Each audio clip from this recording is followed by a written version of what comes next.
Comment importer un fichier SketchUp dans Google Earth? Je te montre tout de suite comment faire en important l'Empire State Building à Paris. Donc alors, pour commencer, on va aller dans le 3D Warehouse et on va sélectionner, donc dans notre cas, l'Empire State Building. Vous pouvez le faire avec n'importe quel modèle.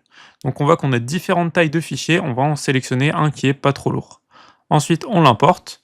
On va essayer de le mettre à peu près au centre. Donc ça, c'est pas forcément très important parce que de toute façon, on pourra le replacer par la suite. Ensuite, on va aller dans Fichier et ajouter un emplacement. Le but, ça va être de placer notre fichier sur une vraie carte.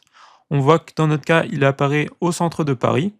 Donc on va en fait se décaler et le mettre juste à côté de la Tour Eiffel, donc comme on a vu juste avant.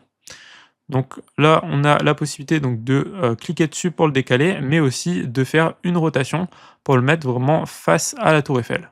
Une fois que c'est bon, on peut cliquer sur définir la géolocalisation et là, vous allez avoir un petit trait orange qui va apparaître. Donc ça veut dire que ça a bien été pris en compte.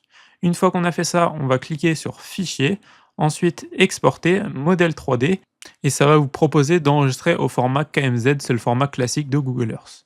Ensuite, vous allez télécharger Google Earth Pro, vous allez dans Fichier, vous importez votre fichier en .kmz, et là, votre tour, elle apparaît. Vous pouvez faire ça avec n'importe quel type de modèle, et ça permet de le visualiser dans un contexte 3D. On peut même aller plus loin derrière et créer ce genre de rendu avec une IA gratuite. Si jamais tu veux d'autres astuces SketchUp, abonne-toi, j'ai plein de vidéos sur le sujet.